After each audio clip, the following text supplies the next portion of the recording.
The missing information on the drawing are as follows: the flow of each branch, the length of vertical conduits, the direction of flows in rectangular and circular reductions, the manufacturer data, and the specifications of the fittings. Flow rate of each branch. Use this command to annotate one element. You don't need to annotate each element, as when you select one element of a branch, all the other elements of the same branch are selected at the same time. Insert the flow rate and then confirm. The same flow rate will be assigned to the whole branch. Repeat the same step for the other branches with the help of the yellow square. This is a dialog box containing a range of possible flow rates that you can select from. It includes adding or subtracting the last two flow rates used. The length of vertical objects. There are two elements in this graphic object, looking from top to bottom.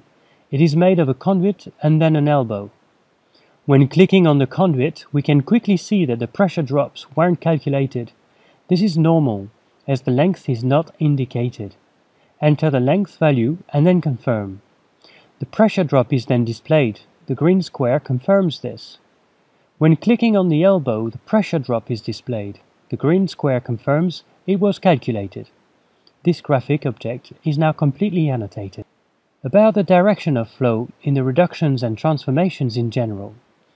You only have to click on the image of the object and indicate the direction of the flow, air supply or extraction. The manufacturer data. Insert the value and then press confirm. This lets you compute a theoretical zeta coefficient. It displays together with the letter F, which indicates that the value was forced. In other words, that the value was inserted by the user and not computed by DZETACAD. Fittings. 4 examples of diverging parts. Let's start with the grid. The elements of this graphic object are the T and the grid.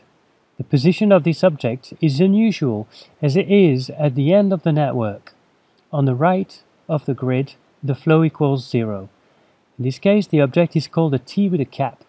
The red square allows us to specify the pressure drop value to use in the calculation. Since we've already started to annotate the flow rate for each branch when clicking on this fitting, only the direction of the flow has to be specified.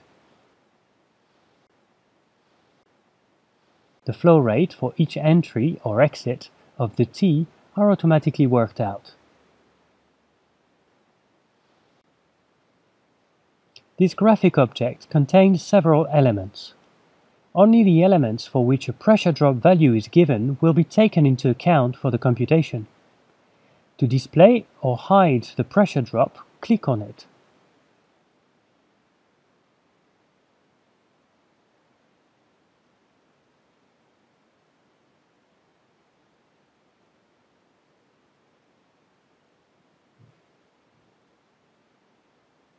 The principle is the same for this fitting. However, it can be annotated directly by clicking on this elbow object.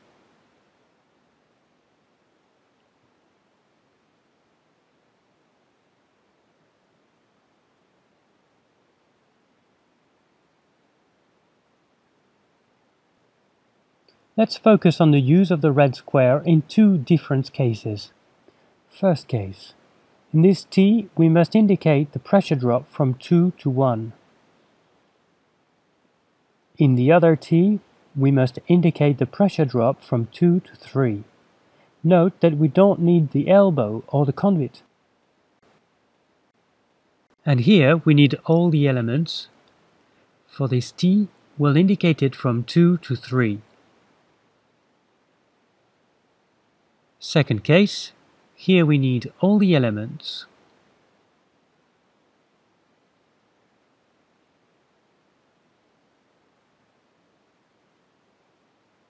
And also the pressure drop of the T from 2 to 1.